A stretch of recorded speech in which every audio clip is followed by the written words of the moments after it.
Good afternoon, everybody, and welcome to Behind the Veil, a show that provides insight into the world of weddings. Welcome back. I'm your host, Keith Willard. I'm actually out in the middle of the Atlantic Ocean at the moment. We love technology. God bless our platform. So this week, I'm actually going to turn it over to our co-host, Marcy Gutenberg, with an affair to remember by Marcy. Hi, Marcy. Hi, Keith. How are you doing? You must be excited. I'm good. You know, I'm super relaxed. I'm kind of like out here watching the ocean go by, and you're chilling like a villain. Oh my God, it's the best. It is the best. And the fact that I can still run the show from out here is incredible. It just shows you what technology has done. But it proves that being self-employed doesn't have to be limited to your space or to your home. We rely on each other. Anywhere, right? Oh, and there's Brooke Logan Stoner. Hello, Brooke. Hello, beautiful. Hello, beautiful Brooke Logan Stoner. Hi, beautiful Marcy. How are you today? How's that trip, darling? I'm good. How many people are on your? I have to ask. How many people are on your ship? So the ship has the capability of having 5,500, and there's only 1,100 on the ship. Wow. So you have 25% occupancy. I think you mentioned. It's crazy. Wow. I cannot even believe my luck on this cruise. But anyway, so ladies and gentlemen, I'm gonna bow out. Marcy Gutenberg is gonna take over. I'll be behind the scenes. But ladies, I know you've got this. I will see y'all later. We'll see you later. Thanks, Keith. Bye. Rude. He didn't tell me he was doing that. He wanted me to show up. He told me a few minutes ago. So that's good. It's very good. He deserves it. We have the most amazing guest today.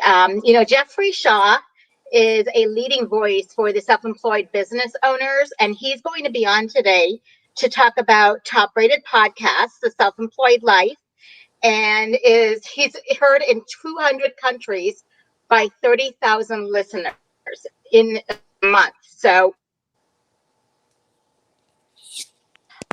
welcome. I wanted to just point out that his recent book came out in May called The Self-Employed Life, Business and Personal Development Strategies that Create Sustainable Success, as well as you are a TEDx speaker. So congratulations to you on that. Sounds amazing. Oh, Can you tell me a little bit about your background? Sure. Well, I'm excited to be here because my background fits so perfectly. And Brooke, by the way, hey, it's nice to meet you. Hi. Marcy and I had a chance to talk before, and we ditched Keith, so it's just us now. I think Keith just ditched us. So my background is I've been a portrait photographer for 37 years. So I'm really excited to be here because I'm able to speak on the business aspect, but I totally get the wedding industry. Now, I will tell you, I photographed weddings for like the first 2 years when I got out of photography school and started my own business. And I actually did really what people loved, the way I presented myself at weddings. I got to know the industry, but I tell you, 2 years in, I realized I just don't have the stomach for it. So all of you that are in the wedding industry, kudos to you. Like, you're some of the thickest skinned people, I think, on the planet. And I just knew I couldn't do it. I just knew that it wasn't a sustainable lifestyle for me because I lost a week's worth of sleep for every wedding. I just found it so, kudos to all of you. But I love being able to be here now in support of an industry that is my roots and that I still do. I mean, when I switched away from weddings, I switched to doing on-location family portraits for very affluent families. So I had a very niche business, and I still do very little of it today so that I can devote most of my time to coaching small business owners. Okay. And I know that you had talked about in the articles that I had read, you talk about an ecosystem. Can you talk a little bit more to that point? Yeah, this has been, first of all, I like to provide something tangible for people to do something with. There's tons of thought leaders and gurus out there, but one of the biggest mistakes they make is they don't make stuff tangible and systematic. And I'm one of the rare individuals probably on the planet that I've never had a traditional job. I've never received a paycheck from anyone. So I've been self-employed my whole life, starting out selling eggs door to door when I was 14 years old. I lived in the country, became a professional photographer, and opened up a storefront by the age of 20. This is all I know. So to use the expression like I'm in the trenches, that's an understatement. Like I know the trenches of self-employment. So I wanted to create a way that people could actually make a measurable difference in their lives and in their business. And when I really looked at it, I realized after 37 years of being in business, and I've been coaching others, by the way, for over 12 years. I've received over 1,000 hours of training as a coach and leader. So I wanted to put together, when I looked at everything, my own businesses, the countless people that I've helped build their businesses, I realized that our businesses are very much like an ecosystem in nature.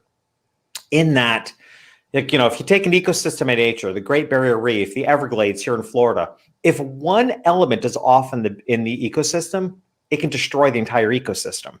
Okay. And our businesses, particularly when we're self-employed, is a lot like that. Now, my caution here, I'm not saying that your business is in threat of failing or going under, but here's what I can guarantee you. If something is off in the ecosystem of your business, which I'll be more specific in a moment, but if something's off in the ecosystem of your business, I can guarantee you're working harder than you need to. Point.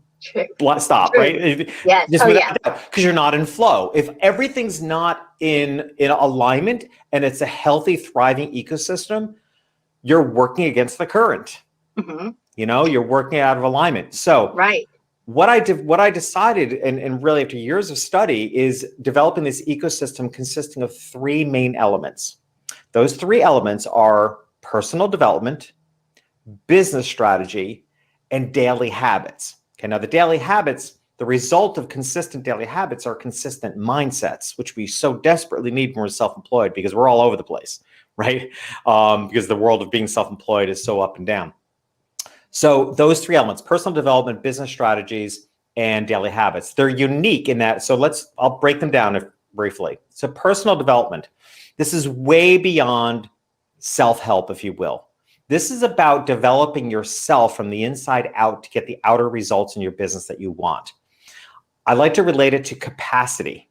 Okay, so here's the strategy and path to success in your business. Anytime you want your business to be more successful, your business to go to the next level, you first have to develop yourself to increase the capacity for the success that you want. Okay. One of the core problems of entrepreneurship, and I think one of the core problems with a lot of thought leaders and gurus, is they keep giving us more things to do and more social media platform. Hell, now I got to do TikTok. Like more things just keep coming along, right? So what happens is we're getting more filled up, but we don't do the inner work to increase the capacity of what we can handle and what we're prepared for. For example, one of the core things I have to work on with my coaching clients is increasing their capacity of what they believe they deserve. It's one of their biggest stumbling blocks because we all have an established limit to what we believe we deserve, what we believe we're capable of, what we think we're deserving of in the world, right? That has to be increased so that all the hard work that you apply in your business has a place to go. Okay, that's the importance of personal development. Business strategies. The other reason that's an important part of the elements is, of course, we're all going to be very action oriented. You don't go into business for yourself, or you certainly aren't an event planner or a wedding photographer. You're not in the wedding business unless you're willing to work hard. That's never the problem. The problem is whether it's the right strategies. The problem is whether it's what I refer to as right sized. Because by example, so much of what we see in the world are businesses that are much larger than ours, and this is just a made up statistic, but I'll say 90% of businesses are transactional based when we're in relationship based businesses. Right.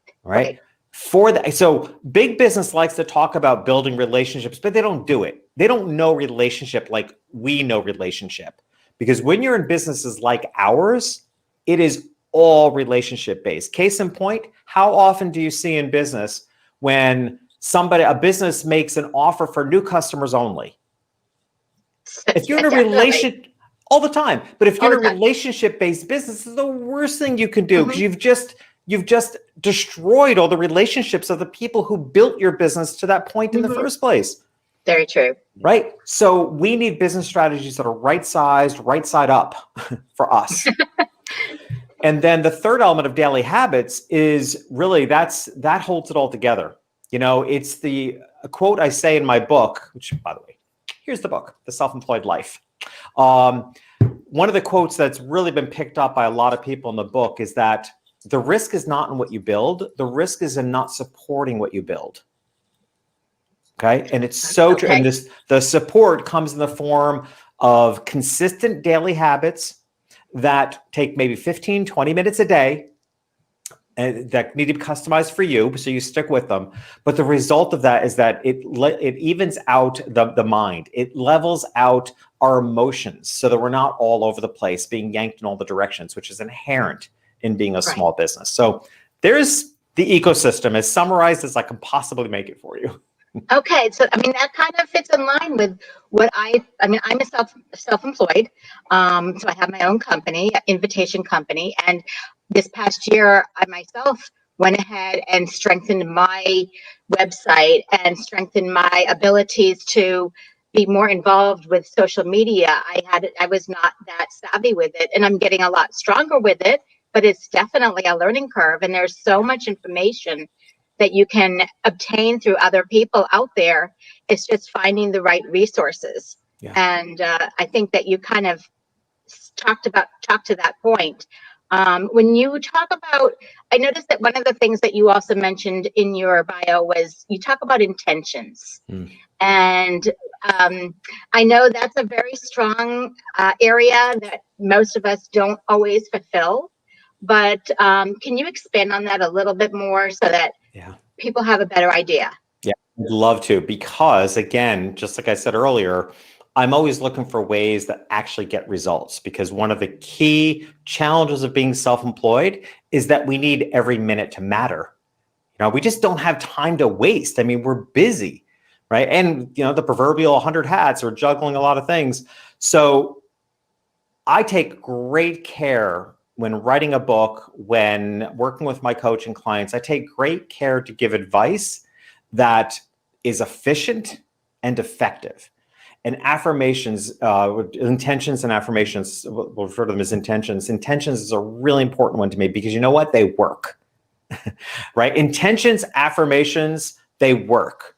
And partly the reason why I know they work is because of not only my own personal experience, but on my podcast, The Self-Employed Life, I've interviewed so many what you would say are very logical brained people, scientists and researchers. And I love hearing someone of that ilk to say, yeah, I thought intentions were a bunch of malarkey until I learned how to do them right.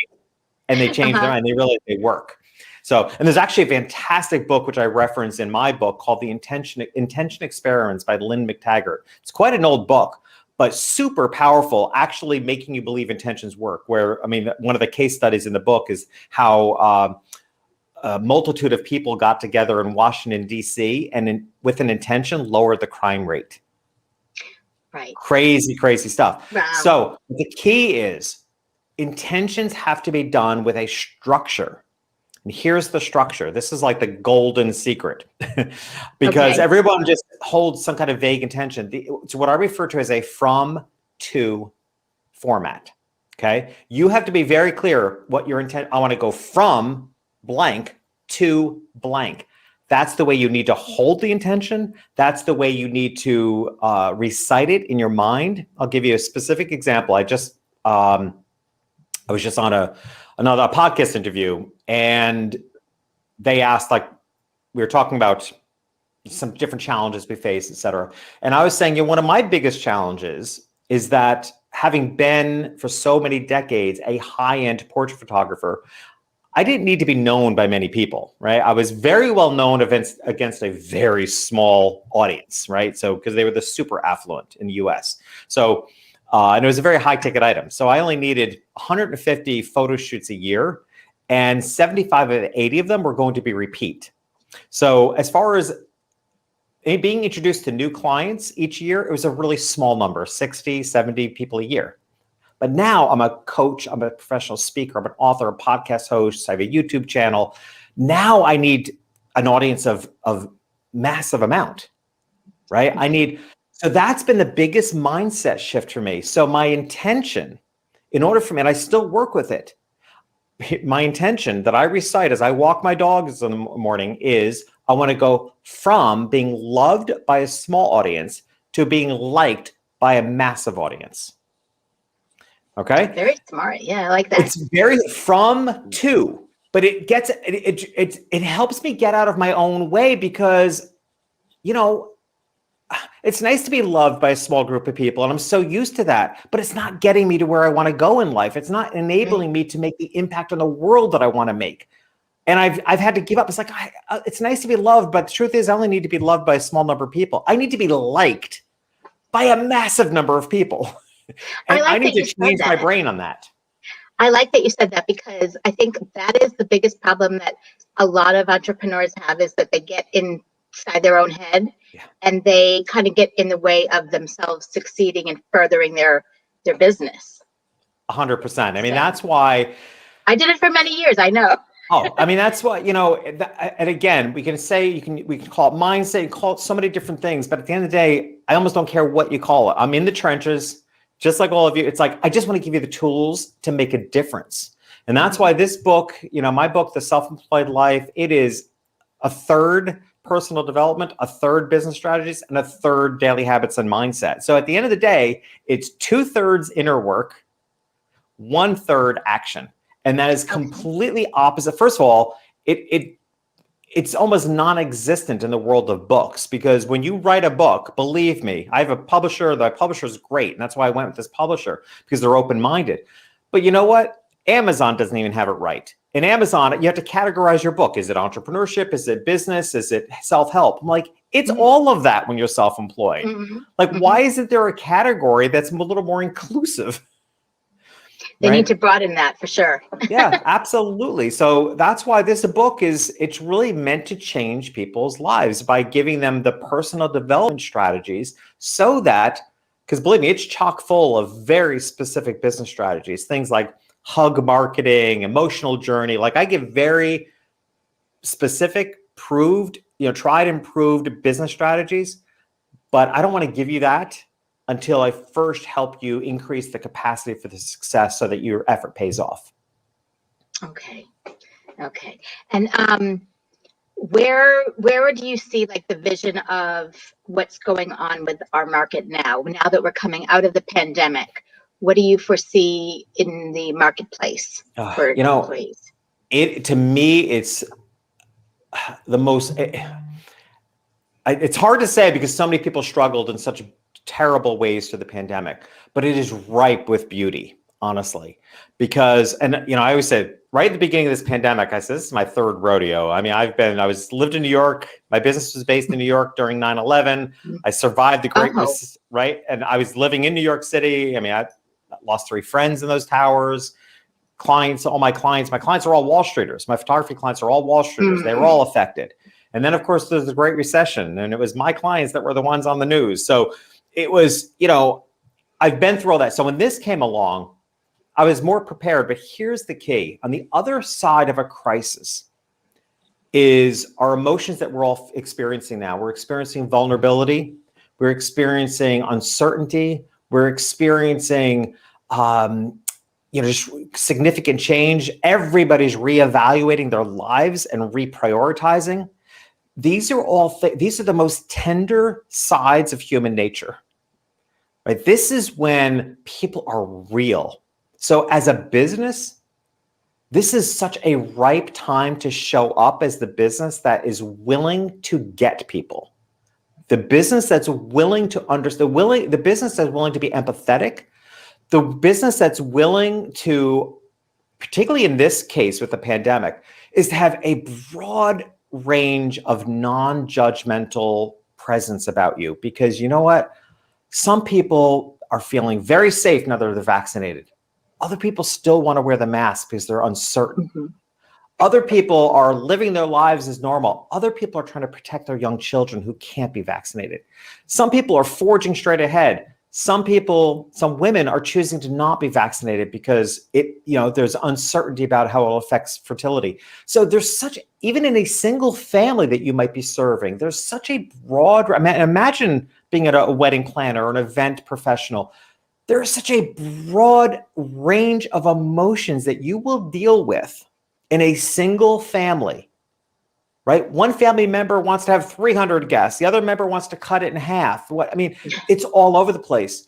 The opportunity right now is so ripe to understand people at a much deeper level, to show up as the business with more heart, more, as the tagline of my podcast is, business with a soul. This will set you up for all the success you can want in the future. Because if you're that business, if you're that professional and that person, that customer is going to keep coming back to you because you were there for them when they needed it most. And they're the ones that are most likely to tell other people. Like, it is, every crisis is a filter. It filters out the crap. And it just does. What do you think about like people who are not necessarily business owners, but they're like the employers? How do you think that the entrepreneur market is going to, do you think most people will stay as entrepreneurs, or do you think that there'll be a little bit of a shift at some point, that people will go back into the corporate world or into the hotels or such? Yeah. I think it's all that. And that's what makes this time so interesting. I mean, it's crazy to figure it all out right now. I mean, let's face it, I was just recently, my first trip recently was back to New York, and the hotel wasn't storing baggage. Now, I hadn't planned on that because I was up there for a photo shoot and I was visiting friends. I had massive amounts of equipment with me. I checked out of the room and found out the hotel isn't storing luggage, right? Reason being is they're short staffed. They don't have the bell captain staff that they usually have. And I walked around to other hotels and found out they were all that way. Okay. So, oh, really? Yeah. Wow. Okay. So the hotels don't, in New York anyway, most hotels don't have the staff for people to be checking in luggage, right? It wasn't that they were worried about COVID residing on the luggage. They don't have the staff. So there is a true and real problem in the world right now. Restaurants are facing the same problem. Restaurant sales are at a record high, higher than pre-pandemic, but they're short to help. Right. So it is such a mixed bag. What I believe is going on is what I had said a moment ago. Everybody's reevaluating their lives. People are going to choose to stay home at record rates. And if they're either going to find a job remote, or they're not going to go back to the job if their job isn't willing to let them work remote. We have record numbers of people becoming self-employed.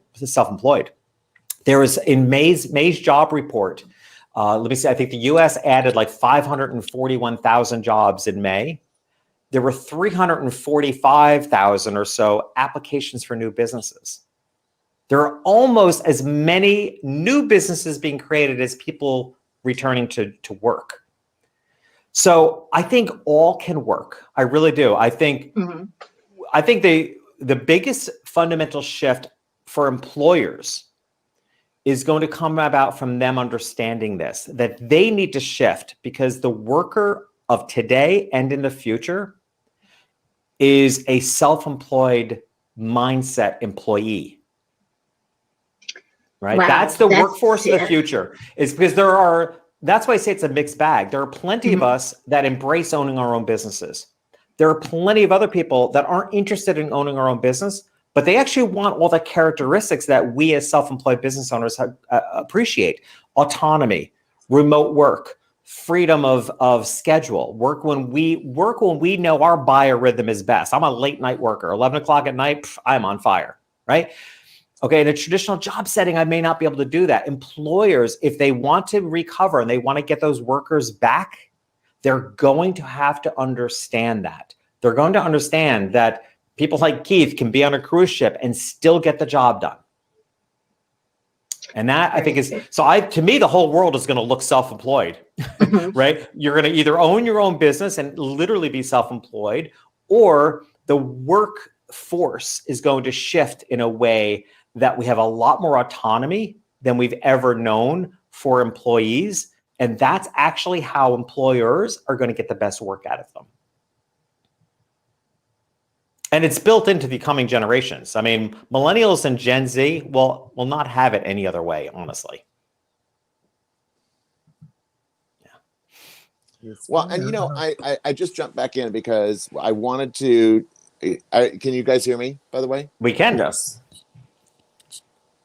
okay, perfect. So I wanted to go back into that conversation that you were having about not having enough employees at the hotels, because one of the major issues that I am having as an event planner is getting people to respond to me for contracts, for room blocks, for catering, for sales. It's just crazy because I feel like the hotels are missing out on a massive amount of revenue, especially now because weddings are off the charts. They are off the charts. I've never been busier since I started my own business than right now. Yeah. And yet I can't seem to book a hotel to save my life. And that's because they don't have the employees.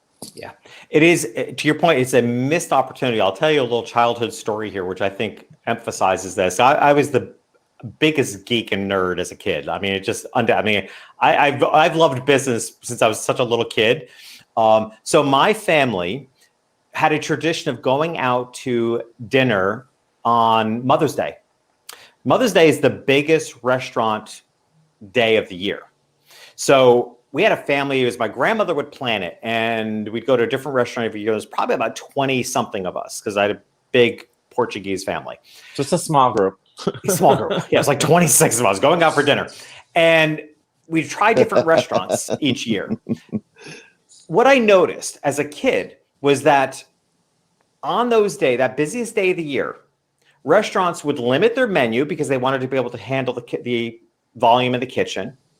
They would jack up the prices, and the service would be the worst it ever is. And they would blame the whole thing on, we can't help it. Yep. It's the busiest day of the year. And I sat there as a little kid thinking, this is about the dumbest thing. Like, you've got the most eyeballs on your business right now. Why are you doing your worst job? Why aren't you giving us more choices of what you're good at, doing your best job? That's what's going on right now. Right now, we have a lot of businesses that are absolutely missing the opportunity. Well, that's a missed opportunity. I was just going to say that. Right. If you have the time to shine right now, think outside the box and slay it. And instead, you have a few companies that will, and then you have some that are going to do exactly what you just said. Yep, exactly. And it is the perfect time to slay it. Like, just to, like I said, show up as the most human of the businesses. That's exactly what's going to separate you from the pack moving forward, and you're going to stand out. Well, and even if the hotels wanted to do a preset wedding package, just like you were talking about for restaurants, they reduced their menu in order to be able to provide the service, knowing that they could showcase the best of their best. Yeah, the hotels could be doing exactly the same thing. Instead of having to be customized every single package, have like A, B, C, because I'm telling you right now, clients would jump at that. You know what? One of the number one things. One of the number one things people want, and I say people, consumers. Okay, one of the number one things consumers want today is for the experts they hire to make their decisions for them. It's the biggest. Talk about missed opportunities. Yep. And being in the photography world, I saw this all the time. It's like, why are you showing your clients 500 proofs of their wedding? Like, show them the best of the best, because you're causing their brains to shut down. Give them a little sip. The example I'd love to give is, can you imagine going to the doctors? Let's say you have a cholesterol problem, for which there are probably 100 medications for cholesterol, right? Can you imagine going and have the doctor open and say, pick one, anyone is. It's like, oh my God, isn't that what you hired the doctor to tell you? Like, give me choices of 2 and tell me the side effects and be done with it. Right? That's so Keith, your point is perfect. It's like, curation is one of the most underrated, appreciated values to a consumer, because they hire experts. To me, here's my definition of being an expert. I don't care what industry you're in. To me, the definition of an expert is to provide your clients with what they need that they don't know to ask for. Exactly. My gosh, you hit it so on the head. She really did. I mean, really did. When I meet with a client, I always ask them several questions in advance to find out what they're looking for and then what they really need, because I can show them thousands of invitations, but as you said, it's going to be brain overload. So my goal is to show them just a few things that are going to be things like you're talking, curated, because I know what I have, but you don't know what I have. So why would I show everything when we can hone in and really get to the bottom of the barrel to figure out what do you really need, what do you really want, and match them up? Because, you know, their time is valuable, and I don't want to waste their time. And that's what they're hiring much rather you than have more success. That's what they're hiring you for. And I used to have a trick as a photographer, and I showed proofs. If I'm working with a control freak client and they exist, I would put the one I wanted them to choose, I'd put it third, because they would assume that the first one I showed them is the one I wanted them to choose. Put it third. By the time they get to the third option, they think they discovered it. Meanwhile, I planted it. Like, that's the one I wanted them to choose all along. Point. I always do it like the first two, but actually now I'm going to change it. That's actually smart. The third one, like by the time they get to their third choice, whatever it is, whether it's an invitation or portrait proofs, they think that they've already gone through your top two. So when they said, so it gives them this sense of control, which a lot of people just oppose your position, but the point is you're still taking control as an expert to do the best thing for your clients. So, yeah, go ahead. Sorry, go ahead. I have a question. So, you know, we talked about the fact that, you know, more people than ever are becoming self-employed.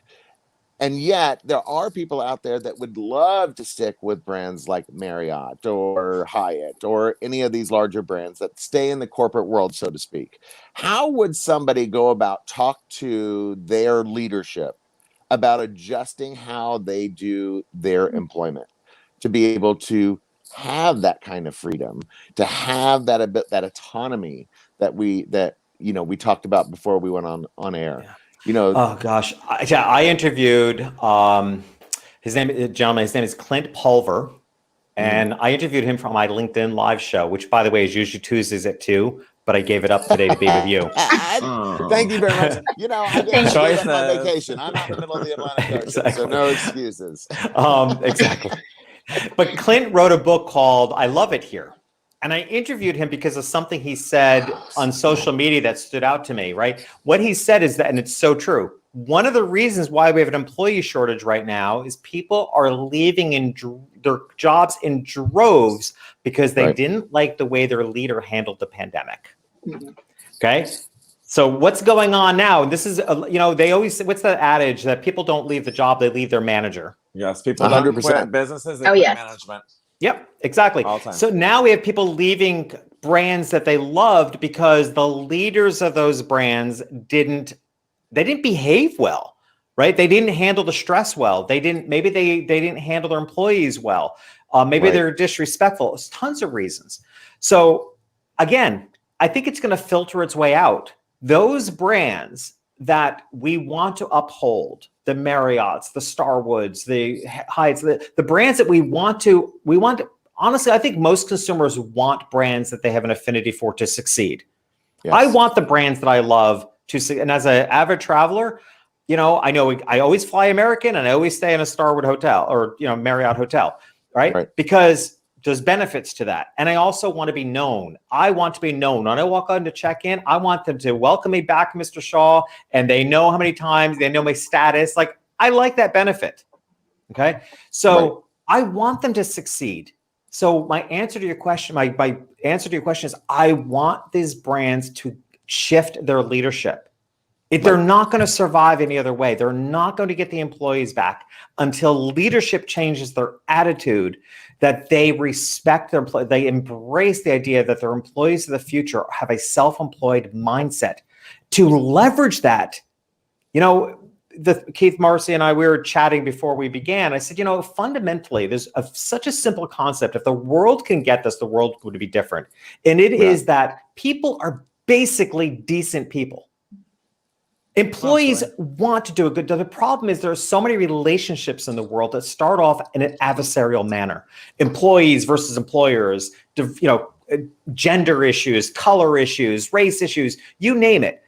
So many relationships start off oppositionally. If we all would just understand that fundamentally most humans want to be good humans, we could then leverage that opportunity to get the most out of them. That's the lesson I hope leadership gets. I hope leadership gets the lesson that fundamentally they have employees that actually want to do a really good job. They get shut down so quick by bad leadership.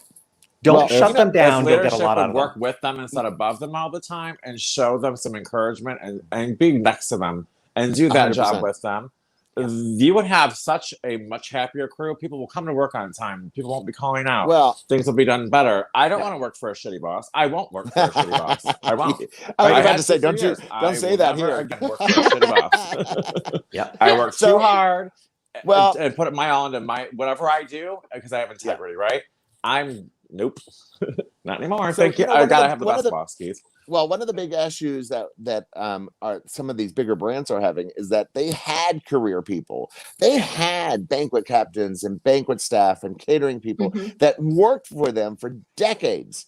And the pandemic happened, and these people truly believed that their brand would protect them, that they would stand behind them, and they didn't. No, they ran. They furloughed everybody. They gave zero benefits. And so now you have a whole group of people that are hardcore jaded. They are hardcore jaded. They're like, well, why should I be loyal to Hyatt? Why should I be loyal to Steroids? But there's a whole generation. That's the entire mindset of millennials. I speak a lot in HR, in the HR, human resources, which cracks me up because I've never had a job. Like, I mean, it's, a traditional job. And yet here I am, I speak at a lot of HR events. And that's one of the core things. So first of all, I always say, in order to open your mind and to understand the mindset of your employees, you have to look at their formative years. We all, as humans, how we see the world is largely formed in our significant formative years. So then once I make the point, it's like, well, let's, if your current primary workforce right now are millennials, let's look at their formative years. What happened in this world when they were between the ages of 8 and 16 years old, right? 9/11. And one of the key things— They weren't selling chicken eggs, honey, I tell you that. Yeah, exactly. One of the key things no work ethic. No, but one of the key things they saw was their parents getting let go from jobs that they thought they were going to have for the rest of their lives. Millennials have no belief in job security at all. Nope. Why should they? Why should they? Right? Why should they at this point? Why should they? So therefore, companies have to— I was consulting with a trucking company a while back. This trucking company, their biggest problem is they don't have drivers for the truck. Like, being a truck driver is not the sexiest job anymore. But here's the thing. When I went to see how they were recruiting their employees, they were promoting being a truck driver as a lifelong career choice. I'm like, nobody sees that as a wonderful career choice anymore. So I'll tell you what, here's your market.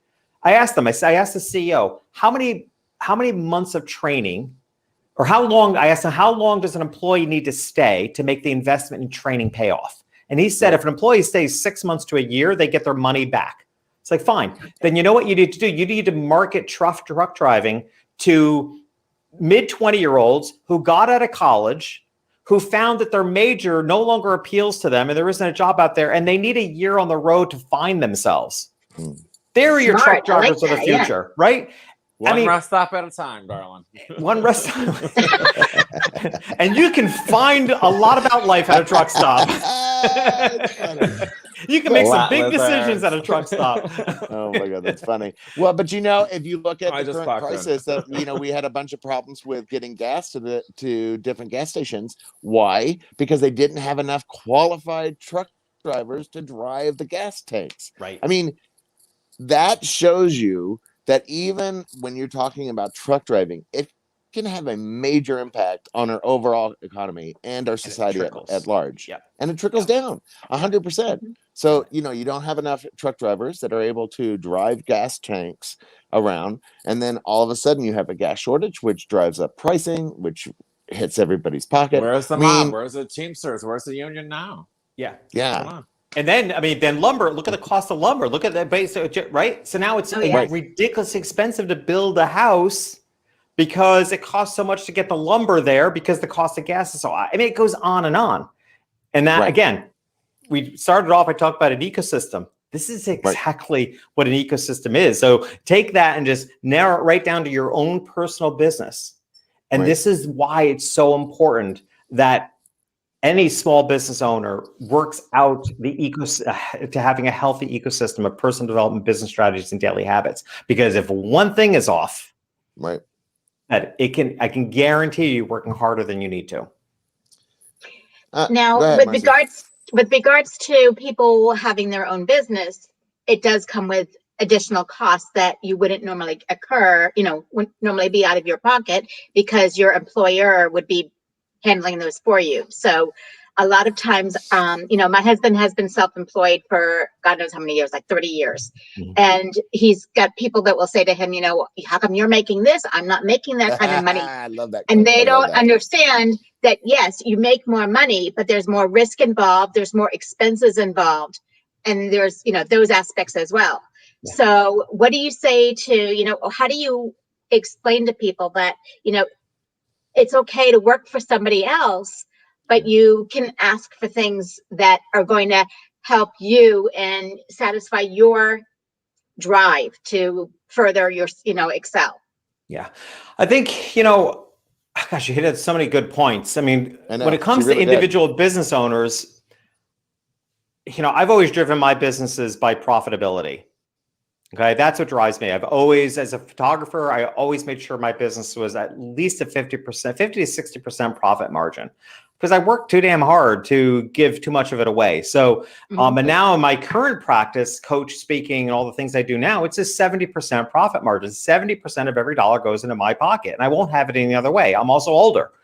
It's like I want, and because it's an information-based world, we can run really lean businesses. I mean, whenever I used to get the question, it used to be a really common question whenever I was interviewed on a podcast. People would say, let's say you were landed in a strange land, you don't know anybody, and you had $300. How would you start a business? I'd say I'd buy, $100. I'd buy maybe a $50 podcasting mic, spend $50 on other technology. I'd take the other $200 and enjoy a good meal and a massage. Because the fact of the matter is, with $100, I can start a podcast and I can get to know everybody in the village. Right? So it doesn't cost much to start a business. As far as being an employee and getting what you want, the burden of responsibility comes down to leadership. So I guess number one is do you have an open door to talk to your leader? Right. And if you don't, how do you get through that? The only thing I could say is that who's over that person, or how do you get enough employees together? My previous book, which came out in 2018, was called LINGO. So LINGO is a brand messaging strategy. Okay, so it's a strategy, again, 5-step process. I'm always creating a system, but it's a 5-step process to deeply understand your ideal customers, such that you can market yourself in a way that you're speaking their lingo, which means you're speaking to them in a way that just feels really personal and deep to them. As I say, to speak someone's lingo is to speak to their unspoken emotions. Okay. So the idea of lingo, which I wrote the book as a brand messaging strategy, it turns out people have adapted it in so many ways. And I'd say this would be another way. Like, what I would do is probably step back and reflect on what is the lingo of your boss, of your lingo. What's the best way into that person's mind and heart? You may be familiar with the book, The 5 Love Languages. I don't know if you've ever come across that. Fantastic book. I mean, it changed my whole parenting when I realized I had 3 kids and all 3 of them had a different love language. Here, I was trying to parent them all the same. And I realized they have 3 entirely different love languages. Actually, my family of 5, when I was married and had kids, we actually represented all 5 love languages. So similarly, it's like, if you need to get through to somebody, be it your boss or a leader, take the time to step back. Like, what might let's refer to as their love language. What might their love language be? What might their leadership language be? How do you get through to them so you can break through the veneer to actually have a real conversation? So the burden of responsibility is both ways. I definitely see the bigger burden of responsibility on leaders to either get with the program or get out, right? And the program is, we're humans, treat us as such. But there's also a burden of responsibility on employees to do the work to your own benefit, to do the work to figure out what is the lingo of the person that I need to get through to. And how do I do that? Like, take the time to understand what are their emotional triggers. How do you get through to a real conversation? What's guarding them? And do that work. Well, and I think I remember when I first got into the corporate world, and my mother, God bless her, because she got her engineering degree and then got bored and went back and got her law degree. So, there's some smarts there. But she said, you have to learn how to manage up. And I felt like that was such a huge piece of advice for somebody that was just getting into the workforce. How do you manage your bosses? Because everybody assumes that as an employee, you're to be managed because you have a manager, but you can also manage your managers. And I think that that's a real skill that I feel like more people need at this point. It's how to get what you want. When I was writing my second book, The Self-Employed Life, I had a concept. I began the outline, but I know that I'm going to write several books. I know I'm going to be a serial author. So I wanted to make sure I connected back to my first book. So I reached out to my editor of my first book, who I maintained, very strong friendship with. My first book was self-published. I had my own editor. Second book is with a publisher, so I use their editor, who I also loved. But I also still relied on that connection with my first editor. And I sent the outline to her, and I said, the problem is I'm not seeing a connection in these books, and I don't want to be that author. Like it's like a sudden left turn. I said, I'm not saying. And she actually sent me back a video because she was so irate. She goes, "How are you not seeing this?" She goes, "Your first book, LINGO, taught people how to set up the environment to to attract their ideal customers through brand messaging. This book, The Self-Employed Life, literally," she said, "you're literally using the term ecosystem environment. Helps people to create the environment in their business to get the results from their business they want." Right. What I realized, and what you're pointing out, Keith, is that fundamentally that is how we get control. We get control of the results we want by setting up the environment. So if manage up, I love it as a term because it's to your advantage to learn how to manage up, to learn the lingo of the people you need to get through so that you're creating the environment for the result you want. If the result you want is XYZ, do the work to create the environment by getting to know that leader so that you get the results you want. It loops right around back to self-employment when the core challenge, I will say, of being self-employed, which is what inspired me to write this book, is because for years I've been asking people why they became self-employed, and everybody has the same answer, which is everybody becomes self-employed because they want to control their destiny. To which I say, how's that going for you? And everybody laughs. It's like, yeah, not as I thought. And I was like, exactly, because the core problem of being self-employed is that while we set out to control our destiny and our futures, we're entering uncontrollable circumstances. The reason I created the self-employed ecosystem is because what I realized is that we can't control the world. We can't. Right. We can't control whether the sun is shining. The only thing we can control is the environment we set up for the results we want. That's around you. Yep. It's the key to success.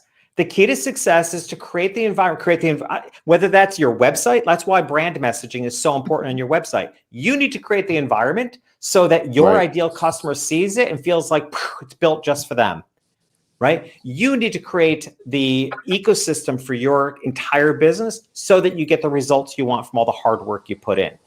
Everything in business and in life, for that matter, if you want to manage up, it's your job to control the environment. Get to know the leader that you need to get through. That's the key to success in getting through to people. If any of you have raised kids, how do you get your kids to eat their vegetables? You make airplane noises. Right? Hide it in bacon. Hide it in bacon. Hide it in bacon. That's cute. It's awesome. That's literally what she said. I love it. That's not what I said. said. # facts are facts. Hide it. Well, but create the environment. That's the key. So, Jeff, now that we're coming out of COVID, and we have so many, businesses that are becoming successful again, that were, self-employed people. What were can you give us like a couple of traits that you feel self-employed, successful self-employed people had in order to be able to survive COVID? Yeah. Good Yes. question. That is good. Yeah, there's obvious ones, right? Certainly takes resilience. Yep. It takes, a lot of fortitude and patience. But I think some of the less obvious ones that I think really show up is the people that have survived this. No, because I'm trying to put the right words to the people that have survived this the best and will thrive as a result of the pandemic are people that evolved who they already were and are and didn't just necessarily pivot. I actually grew to hate the word pivot during the pandemic because everyone's like, And we all. yeah, because the problem with that is that for small businesses in particular, a pivot implies that it's a sharp turn to the left or the right. When the reality is that what you probably needed to do was just to evolve something you were already doing. Okay, so look at online education, right? Look how quickly the schools evolved to what will likely be the educational model of the future. I interviewed a director of education of a very large university on my podcast, and we got talking about that. And he had said that his university had a 7-year plan to convert classes to online education, which they accomplished in a week when they needed to. Wow. Right? That's a plan in place. A crisis just speeds up what was coming anyway. It really does. It just speeds up what was coming anyway. So I think one of the characteristics that really showed up and separated the people that are thriving in the future is I've actually referred to as dropping in. And what I mean by that is the people that kind of, because the pandemic gave us time, the people that kind of dropped into themselves, dropped into what's their core purpose? Why are they really here? Who is it that they really want to serve? And decide to not work with any non-ideal customers. The people that dropped in to themselves and then evolved from that. Their business got more clear. They tapped into their deepest passions of what's important to them. One of the tools that I provide my clients with to help them do this kind of dropping in work is I ask them, what drives you crazy? And here's why I offer that as a question. Don't get mouthy because you're miles away and I can't get to you, darling. What we find is that usually what drives us crazy becomes a motivator to what we want to fix in the world and what we want to do. Right. So if you understand, like, what drives me crazy is seeing, at the end of the day, it's even more basic. What drives me crazy is seeing people be overlooked. Drives me crazy on a personal level. It's why I'm an advocate for diversity, advocate for the LGBTQ community. I contribute whatever effort I can to, racial issues, and because it drives me crazy to see somebody, for any reason, to not be accepted and to be pushed back. I feel that same way about small businesses. It drives me crazy to see small, particularly the smallest of businesses, the self-employed, the businesses of one, to see them not get the attention they deserve, to see talent go to waste drives me crazy to the point that I'm willing to show up, fight hard, do the work that I do. So at the end of the day, so often we can really tap into dropping into ourselves and those that did it by really looking at what really drives you crazy. And the pandemic afforded people time to do that work. And those that did that work, I think, are far better off for it because they're more passionate. They're clear on their core message. Their brand message is more clear. Right. Therefore, they're going to be more clearly understood by the people they're meant to serve. So a friend of mine actually talked about ROI, and ROI being return on investment. But there's another acronym that ROI could stand for, in that it's return on involvement. It's what you put into yourself. And I always, that's like one of the phrases that has always stuck with me. His name is Vince Dress. He's with NACE. And so that's always kind of stuck with me because it's, what are you putting into something to get out of it what you want? Yep. Because if you're not putting anything into it, what are you expecting back? Yeah.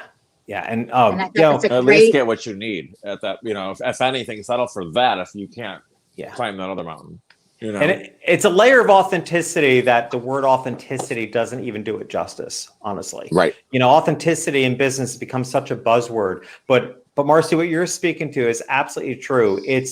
This is, I think, the biggest surprise to self-employed business owners, because I've asked so many of them. Every self-employed business owner knows they're going to work hard. They're willing to. They know to some degree that they're going to be challenged personally. Every self-employed person I have ever asked has also said the personal growth required of them was far greater than they expected. I always say being self-employed is like personal development on steroids, because totally. every button is going to get pushed at yeah. a faster pace. You're going to encounter more in life. My son, my 28-year-old son is such a doer. He's so successful. Last week, he got hit by a car on his bicycle. Very serious. He's okay. He has 2 broken ribs. But made a huge dent on the hood of the car and smashed the windshield. So that's what the impact was. So that was on Monday of last week. He texts me from the ambulance. I was just glad he was able to text. That's Tuesday. Somebody rear ends him on the highway.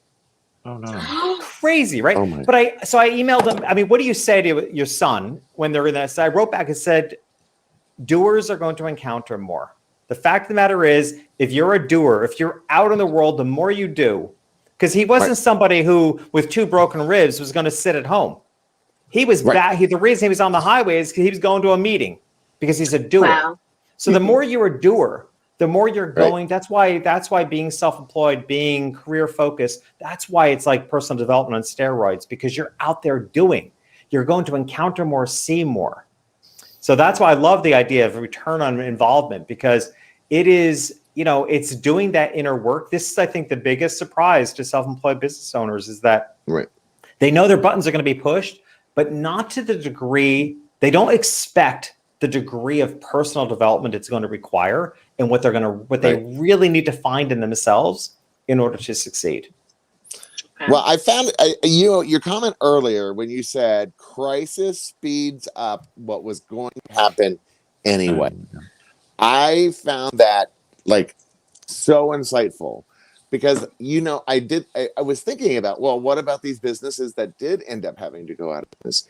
Would they have gone out of business anyway, regardless of it, because they weren't flexible, or they didn't have the right practices in place? And I was like, wow, that's a good point. Very telling. Is anyone surprised that Sears went out of business?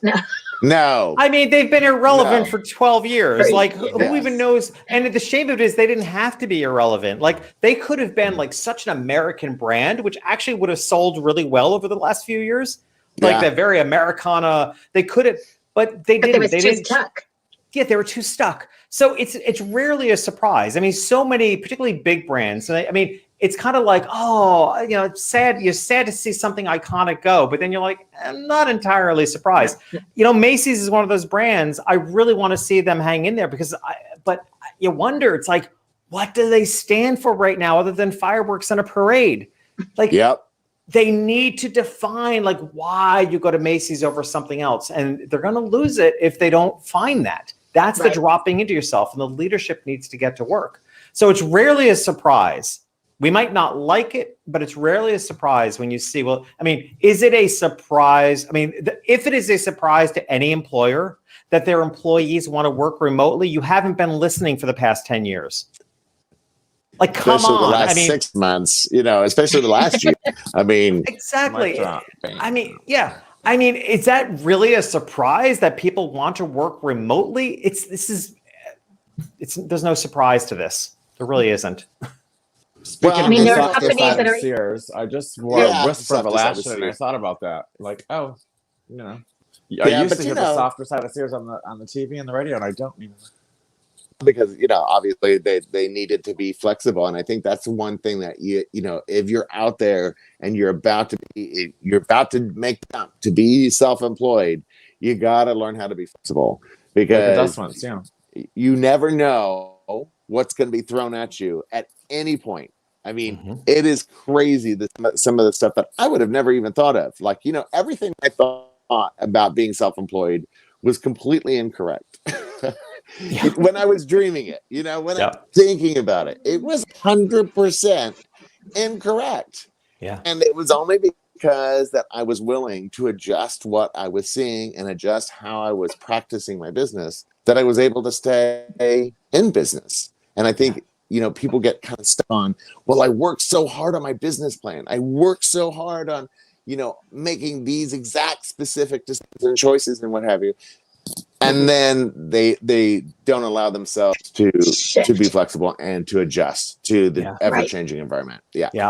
It's there's a good chance my next book will be about paradoxes, because I love paradoxes. That's cool. All right, but I'm not sure how it ties into with my repertoire of books, my portfolio of books, but I love paradoxes because honestly, I think if you can find the sweet spot between what appear to be opposites, it's like the answer to so many things. And I refer to what you're referring to, I call it the goal paradox, because we know we can't move forward in our businesses and our lives without having goals, but goals can also be your biggest stumbling block, particularly today. Because if you're too focused, so the way I refer to it in my book is to have a directional vision. Okay. Yeah. Not a goal-oriented, but a directional vision. You know the direction you want to go in. You might even know the destination or what it feels like. It might even be what you're visualizing. But I'll tell you what, in today's world, you can't possibly have any idea how you're going to get there. And I did a podcast once where I recalled to it, which I think is a good term for it. I call it follow on what's unfolding. Your best goal strategy today, if you want to put it in terms of goal, and I told you I'm very tangible. I like to give people tangible tools. Their best strategy is to have a directional vision as to where you want to go and where you want to get to. And then go on that journey with an attitude of following what's unfolding, because it's unfolding right at your feet. Not just the challenges, but also the opportunities. And if you're so focused on your goals, in today's fast changing world, there are opportunities. We're post-pandemic. This is a ripe opportunity. If you're stuck in your mind that you need to do things a certain way, you're not going to thrive. But if you have a willingness to follow what's unfolding and saying, didn't see this coming, what do I make of it? Right. Good point. So Jeffrey, wherever you go, there you are. So Jeffrey, I want to say thank you so much for being on the show. I mean, I have learned a ton, even out in the middle of the Atlantic Ocean. So I just want to say thank you so much. I can't believe it's already been an hour. So if you want to follow Jeffrey, go to www.jeffreyshaw.com or buy his book, The Self-Employed Life. What was the other? Because I know that it became a bestseller, right? The other book is LINGO. Yep, LINGO is also available, and you can actually a great URL place to start with is theselfemployedlife.me. That's the world of self-employment for you. Both books are there. I love it. Tons of free resources. So theselfemployedlife.me will provide you whatever you need if you're self-employed. All right. Well, ladies and gentlemen, thank you so much for another amazing Behind the Veil. You, Marcy Berg with an affair to remember. Marcy, Brooke Logan Stoner, and of course, Jeffrey Shaw, The Self-Employed Life. Thank you guys so much. We will see you next Tuesday at 2:00. But for now, everybody, bye-bye. Bye. Bye, guys. Bye. All done. Thank you, Jeffrey. Thank you.